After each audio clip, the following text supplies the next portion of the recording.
Hedgineer. Hey everyone, I'm Michael Watson, host of the Hedgineer Podcast, where we go over hedge funds, prop trading shops, finance, and the technology that is used behind the scenes, interviewing the engineers that are building it all out.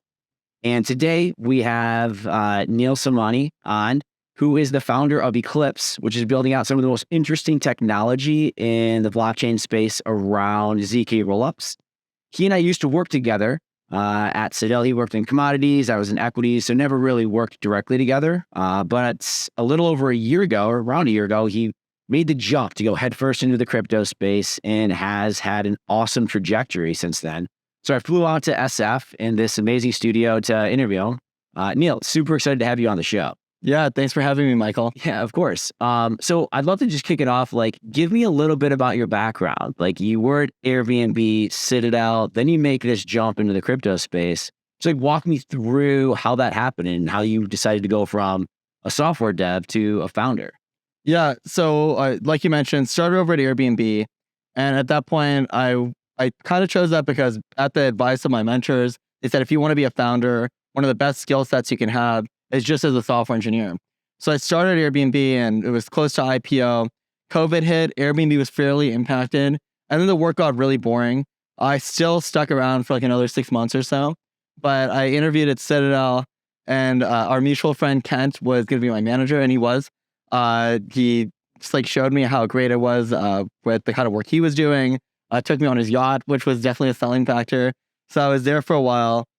Ultimately switched from an engineering role to a quant research role where I was owning the power model for Citadel. And that was just an infinitely interesting space, just from an economic perspective, from a computer science perspective, just so many different angles that you can approach those problems.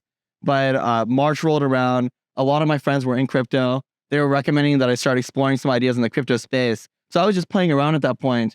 And I had a couple of side projects. And one of these projects got enough traction that I ended up getting pretty close to assembling a round for it. And ultimately, I didn't go through with it because the base architecture, the blockchain that I was building on, essentially imploded. It was a Terra blockchain. And after that, I took a step back and I was thinking, do I even want to be a founder? Do I want to go back to finance, or I want to do something else?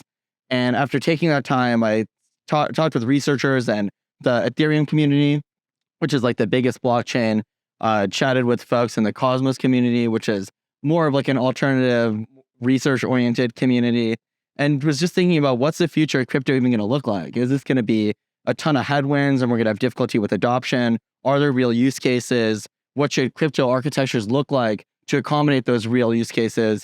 And ultimately came to a bunch of conclusions that motivated the architecture that I'm currently building, which is, like you mentioned, Eclipse. And the idea here is that instead of building a full blockchain on your own, we want people to get the functionality that blockchains provide, but they can borrow the security from some existing blockchain through some mechanism that we can go through later. Yeah, love that. And for any listeners out there that are following his story, it was actually amazing to follow in real time, because you had made this big jump going into the blockchain space and building on the within the Terra ecosystem, and then it collapses. And you almost became the poster boy for the media to say oh, look at all these people with these incredible jobs, just throwing it away to jump on blockchain. And then it collapses and we told you so. Mm. But you flipped the story, right? You kept grinding, searching for what is the best thing that I can do to add value to this space, and came up with Eclipse, and then did an amazing raise. And now you're building out this amazing project.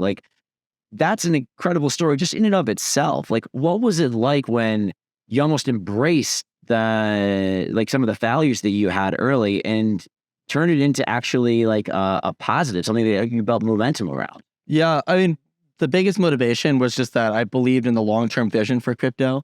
So that's what made me committed to stay in the space. And then the decision after Terra collapsed was, should I try to brush this under the rug, or should I just own it? And it's partly just my personality, but I thought, let me just put it out there and be clear that this is something that happened. And not only did I learn from it, but it also pretty heavily impacted my view on what the future of crypto architecture should look like. So that was the response. And ultimately, I remember I did some photo shoot with the New York Times, and I was just part of my attitude was I almost wanted to show that we're still kind of having a good time. And yeah, you can dunk on it, but also overall, the crypto space is so much more developed year after year. And I see it moving in a very positive direction that, yeah, like we obviously all lost a bunch of money in the last crash, but I also feel like it's coming back up in a very strong way. So I'm pretty excited about the space. Exactly. And you mentioned that you want to get involved with what the future of the space looks like. And it seems like that's exactly what Eclipse is trying to do. So do you want to walk us through a little bit more detail? Like, what is Eclipse and why is it solving an important problem? Yeah. So the main issue around like blockchain functionality is just that it's a very limited execution environment, meaning that there's constraints around how much gas you can use. Gas is the money that you pay when you run a program on the blockchain. There's constraints around the kinds of operations you can do. Like you can't just check the time on a blockchain application. In some cases, you can like kind of get the time, but it needs to be done in a deterministic way because there are multiple people running this network and they all need to come to the same conclusion when they run your program. So because of constraints like these, if you want to run like a very sophisticated on-chain game, for example, where you're doing like a verifiable randomness or where you're building in anonymity or privacy features, or you have like crazy amounts of micropayments being streamed, the architectures today aren't really built to accommodate those use cases because they were more focused on the 0 to 1. How do we just get any decentralized system working rather than thinking about what are like Web 2 scale applications that we want to start seeing in crypto and designing the architecture around that. So that's what the kind of thesis around Eclipse is, that in order to enable these Web 2 scale applications, we need more customizability. We need people to say like, this isn't a blockchain for DeFi. This is a blockchain that's tailored for the specific game that I'm building.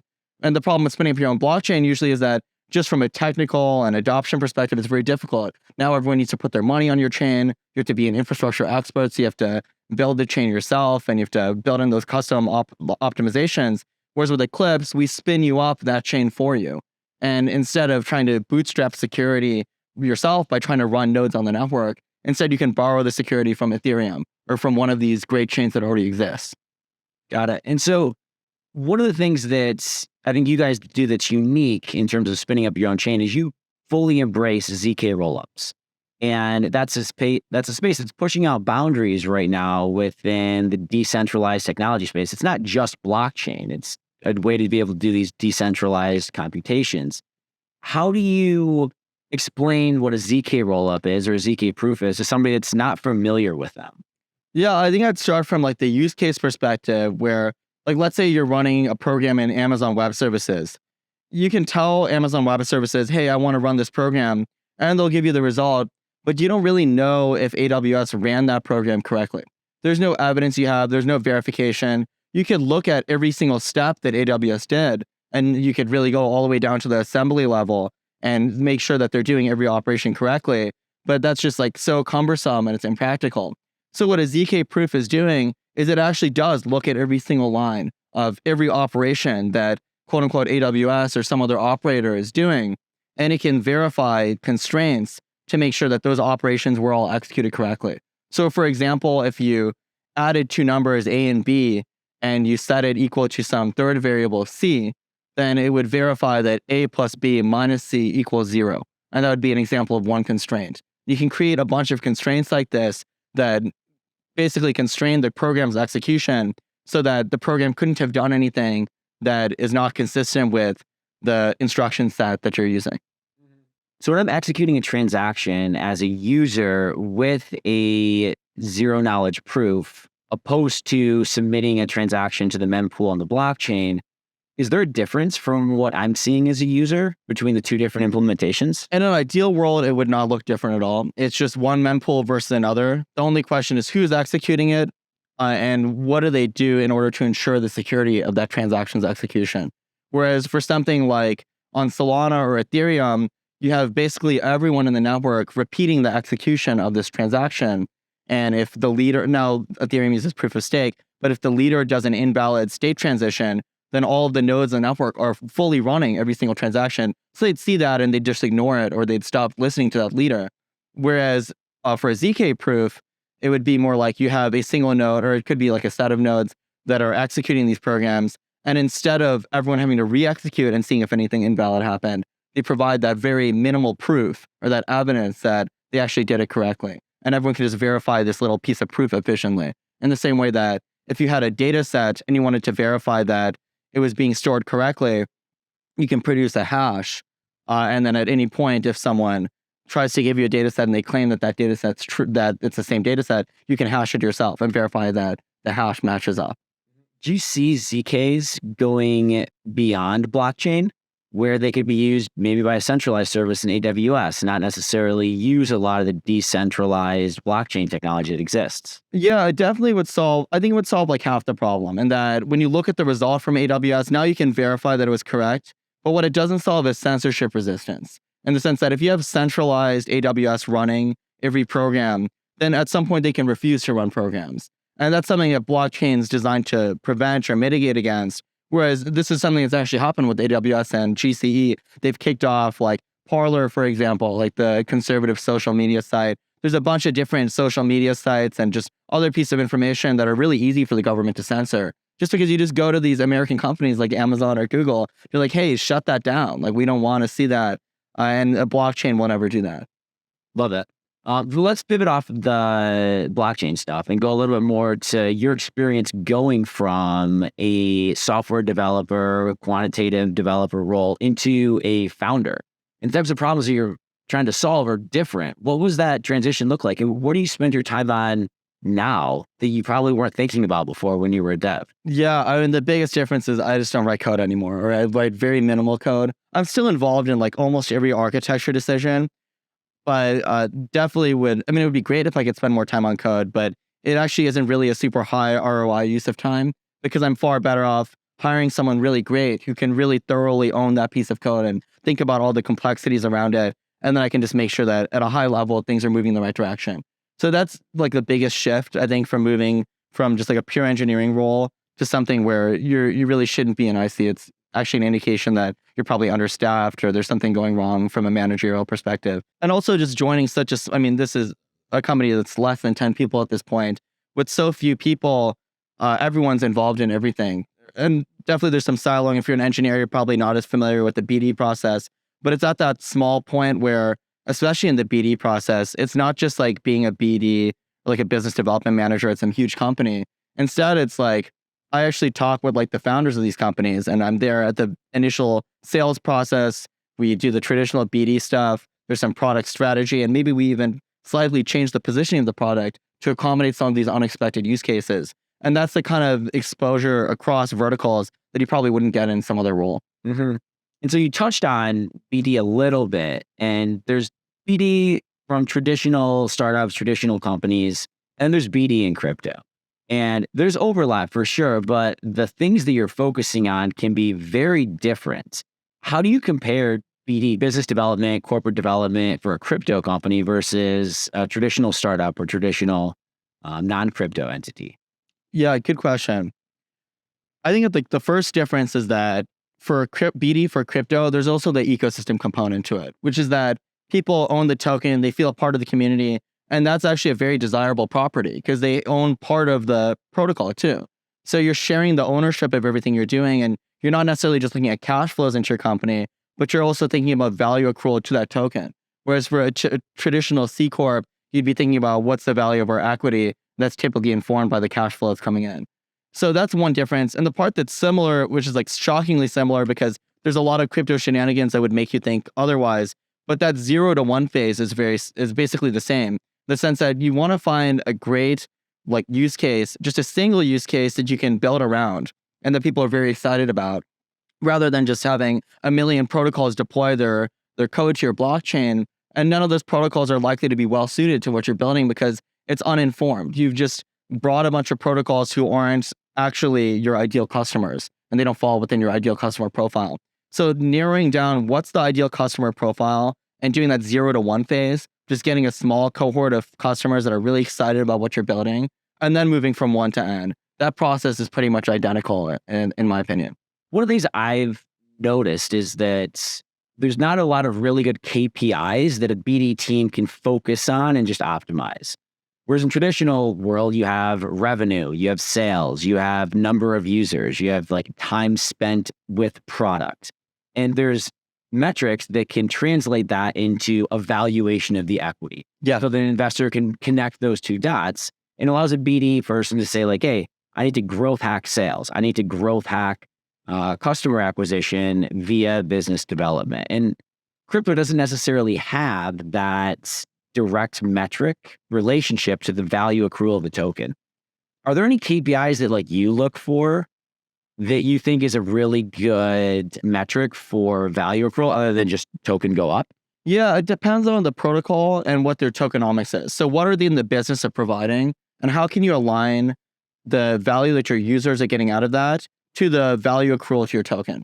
So for example, for us, like we're a blockchain, and transaction volume is a pretty reasonable thing to be indexing on, because you can imagine some future world where we charge like a penny per transaction or something like that. And then it translates to cash flow, which could flow back to the token, something like that. Whereas if I were someone like Gnosis Safe, Gnosis Safe is kind of like a bank for your crypto assets for your company. And it's a bank where you don't just like send money and just sign it yourself. You need multiple team members to agree this is actually where the money's supposed to be sent. And so it's called a multi-sig. For Gnosis Safe, maybe the better metric for them is TVL, or the amount of money that people have put in that bank. And then they could eventually charge a haircut off of that money. They can say every year we charge you, I don't know, a fraction of a percent for the money that you're storing in here. And that would align their users' value with the revenue that they're pulling in. So you want to think about it that way. And it requires thinking a little bit about what is this protocol actually providing? Because sometimes the water can get muddy. Love that. And the first thing I think of when you say like sector or company specific KPIs is going back to equities, where a KPI for a growth stock might be top line revenue growth or number of new subs, whereas the KPI for a value stock is going to be more margin or value indicated. And so Yeah. figuring out what the right metrics are for the product is a really interesting topic, because the same thing does exist in equity markets. Yeah, agreed. And like an interesting point is like for Y Combinator, for example, they recommend get revenue as soon as possible. But the way that I think about it is like the kind of revenue that's meaningful for me is like recurring revenue, first of all, high margin, and sticky revenue. Like those are the things that I would rather optimize for. And actually, like, and we've had cases where someone will give us 100 grand for us to prioritize them and spin up a test net for them. And we've actually taken those, to be fair. But that actually creates a little bit more of a problem than it is a solution, because now your revenue looks lumpy and you don't really want that. You want to have a really easy story that you can tell. And 100 grand, the reason why we would accept something like that is it just shows that this is a serious customer and they're really excited about what we're building. But if we don't see any serious future for that chain, we probably wouldn't prioritize it, because ultimately we care about the transaction volume that we're going to get from it. Going back to the transition that you made from traditional finance into the blockchain space, the tools that you use are sometimes differently. Like you might have been using Python or C++, now you might be doing Rust or Solidity, but there's some more underlying technologies that are slightly different. And there's actually a lot of similarities. If you were to like explain the transition to somebody that's been doing development their entire career but never done anything with blockchain, how would you describe it? And how would you tell them about what the challenges and similarities are? Yeah, really good question. So some stuff is in common, such as we're not using any bespoke languages. Our code base is totally in Rust. So a lot of engineers already have exposure to that, or they're able to learn it.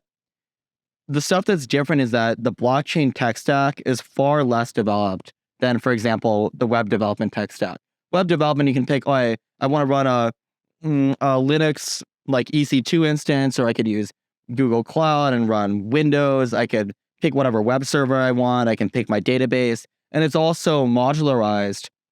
Whereas for crypto, it's not really like that at this point. If you're writing for Ethereum, you have a few options on, you can deploy to one of these Ethereum rollups, which are blockchains like ours. You're basically left with a handful of languages that you can pick from, but you can't really mix and match those pieces. So that's one thing that I think takes developers a little bit of getting used to, which is working around the constraints that blockchain has. And part of this is some of these constraints just cannot be removed at all, such as the constraints around deterministic behavior. You might do some kind of hack or some weird like non-deterministic behavior in a web server, something that's based on, like we mentioned, the time, like the clock or something like that. But that's not something that's available as someone who's a blockchain developer. And have you mainly been recruiting engineers that already have experience within the Web3 space, or is a lot of it the first time that they've made the jump? It's like half and half. We have a lot of folks from traditional finance. So one of our lead engineers is from Chain Street. folks from Optiver, one guy from Jump who did some contracted work with us. So yeah, those are definitely like some of the most like common archetypes, because traditional finance and crypto are so similar in terms of motivation. We're building financial markets and we're thinking about the market in like so many ways. Of course, crypto has this software development angle to it, the sense that it's not just about moving money around, but it's also about creating these decentralized computers or these independently verifiable computers. So that's one background. And then the other, like you mentioned, it's folks who have just been in crypto for years. And one of our solutions architects, like the old CTO at some big Solana protocol. And those guys are good to have in the room because they can often mitigate some of the pitfalls that the folks from traditional finance might not anticipate. But I will say, as a whole, like the crypto space in terms of talent is very high variance. Like there's so many folks that are self-learned, which is good and bad. It's great because it means there's a lot of interest in the space. But the bad part is that like maybe they're lacking some of those software engineering fundamentals, which I take for granted. Coming from somewhere like Citadel, pretty much everyone went through like a full, at least a CS degree or something like that. They understand if I give them some sort of like, I don't know, order adder versus logarithmic algorithm, they can quickly assess what's the trade-offs that we're looking at. Whereas for someone who's totally crypto native and is self-taught, they might be lacking some of those fundamental architecture things that for us, given that we're building the blockchain itself, are really critical. So you've gone over Eclipse, and what are some really good use cases that you see for it? I think what I want to start seeing in crypto is people using the applications not because they want to see the number go up or make money, but they're using it because it's providing some functionality that they just couldn't get off-chain. So like on-chain gaming is a really exciting space for us because, I mean, for the one thing, people play games for fun. So that's a really important property for us. And it's really simple. It's almost kind of like a trite thing at this point. Like everyone says that games have to be fun, of course, but the game also needs to use crypto in a very native way, whether it's by maybe you're spectating a player and you're streaming micropayments to them, or you have some sort of asset swaps and you can use those assets natively in other games in some constrained fashion, which is enforced by the blockchain. This is stuff that we want to obviously think more about. And we actively work with a handful of game developers and smaller game studios and thinking about what's the cutting edge innovation that we could build at using crypto game mechanics, similar to the advent of free-to-play and Web2 gaming, where free-to-play was a controversial thing. People were confused by it. They said, this is never going to be profitable. The point of the game is you pay and then you get to play it and own it. But free-to-play ended up being massively successful because it created these giant ecosystems around the games that they were implemented in. So similarly, by having token ownership and some sort of native crypto functionality within a crypto game, you could build a similar community, especially if you could very natively own something like create to earn, for example. When you create in-game assets or user-generated content, maybe as people use those assets, they stream you payments. Something like that takes the best parts of crypto, such as ownership, such as streaming micropayments or transactions, and incorporates them into a native way that actually solves an issue for the game studio. Because a lot of these game studios are definitely limited by the amount of content that they can generate in-house, especially quality content. And having an asset that you attribute value to, that you own, well, at least I've noticed, really makes me engaged with a community, with an application, even if it's not mooning, but ownership of something that has a value that I could sell it for, it makes me more engaged. And I don't know what the psychological word for that is. I'm sure there's one, but I've noticed it actually has an impact on me. Yeah, it's a really good point. It's pros and cons, right? The pro is that you definitely create these really strong communities. And the con is that it just shows you it's a little bit cynical, right? The moment someone has some financial upside, their entire demeanor changes. Everything is now geared toward supporting that community and helping the token go up. So it's kind of a weird thing that it's unexpected because I guess people don't think about traditional relationships that way. Or even in traditional companies, if you get equity, at least for me in my previous jobs, when I had equity in a company, I'm like, oh, that's cool, but I kind of value it at zero because it's not liquid. It's gonna be a while until I see it. But the token's totally liquid. You can sell it at any point. That's the point of these AMMs and some of these crypto innovations. They're just pools of money you can trade against directly. So you can always convert it to US dollars if you wanted to. Yeah, and people used to hate on some market makers and say, what do you do? Oh, we provide liquidity. And you would then question, what does it actually mean? But now when I start having some of these assets, whether it's an NFT that connects a community that is used for an in-game purchase, that liquidity actually like is real to me in some way. And it's interesting to see where that space just continues to go. But in terms of the space going forward, I'm curious about Eclipse going forward. So what do you guys see on your roadmap right now? Yeah, so another vertical that I want to expand into is physical infrastructure networks. So that's like, you might have heard of Helium. It's like a decentralized wireless network. We're really excited about a project called React. It's a decentralized battery market where it's just interesting to me, given I was doing power at Citadel. But in the daytime, the price is so cheap for power in California because the sun's out, we have all these renewables. But then in the evening, the sun goes down and there just aren't batteries to take that power from the daytime and apply it to the evening. So the evening price is actually historically very high. So that's a problem that could be solved by just building huge batteries, but it's hard to build big batteries. So the solution here is that they're incentivizing like residential people to just plug batteries in, and they can like leverage the power that was stored by those batteries to offset the price, and they can take some of that daytime power and use it in the evening. So stuff like that is interesting. An immediate next step is right now we're running this small cohort of testnet chains. So we're getting really good feedback on those. We've been iterating. And I think the next step is expand the testnet and allow more people in. We're going to start making some of these testnets public. So regular folks can claim like a Eclipse membership pass, and they can try using those testnet chains, give us their feedback. So those are the next two steps for us. Awesome. So you touched on your power background. For people that aren't familiar, that is electricity on the grid that you can buy rights to, so you can securitize it. And you're also now going into the crypto world, obviously.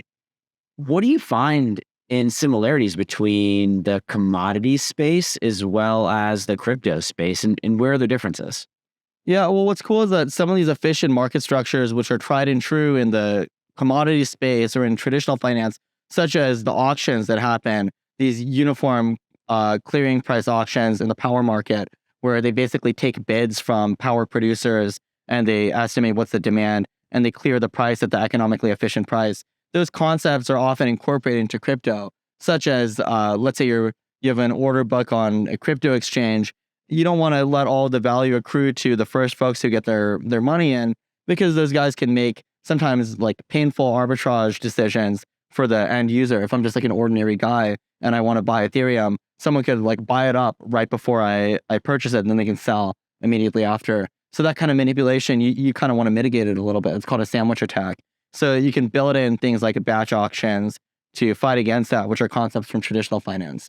So that's one thing. I think people will sometimes describe like Bitcoin or Ethereum as like digital gold or digital silver. Hard to say if that's true. I guess there is a finite supply of Bitcoin, which makes it a little bit analogous to gold, but I don't think it's really the case for Ethereum right now. So yeah, that analogy I don't think is as strong. I think one of the interesting comparisons that I've seen amongst a couple friends is, do we treat it like a commodity where like ETH, for example, is a input in order to purchase block space or to execute opcodes within the EVM? Yep. Or do you think of it more like a currency where the value accrual is essentially coming from the nation state? And I think there's interesting comparisons between the two. It'll see how it plays out, but I do think it's very tangible to have that commodities-like background where you can think of an S&D supply and demand like model in the context of valuations for especially L1 tokens. I think it might be a little bit different in the if it's like an L2 or a token that's used on top of an L1, but the commodity comparison is different. Valuation metrics obviously aren't there, but very interesting space. Yeah, I definitely agree. I think that the tokens that will, at least the vast majority, if not all of the tokens that succeed, will need to have utility. There's no reason to hold that token. You can't use it for anything. Then I don't really see how that token could ever maintain its price. Yeah, I don't think anything could exist if it doesn't have utility. Right. If something doesn't have utility, it like doesn't even exist to begin with. It's an interesting question. So Neel, love you coming on. I could honestly go down this rabbit hole for hours. We only have so much time. I got to head back to Miami. And thanks everyone for listening. So if you want to follow us, check us out on Instagram, Twitter, TikTok, YouTube. We are the Hedgineer Podcast, or check us out at the website, hedgineer.io. And lastly, join the Slack channel. I'll be there all day working on a couple of different projects and would love to be able to see you there. Thanks, everyone. Hedgineer.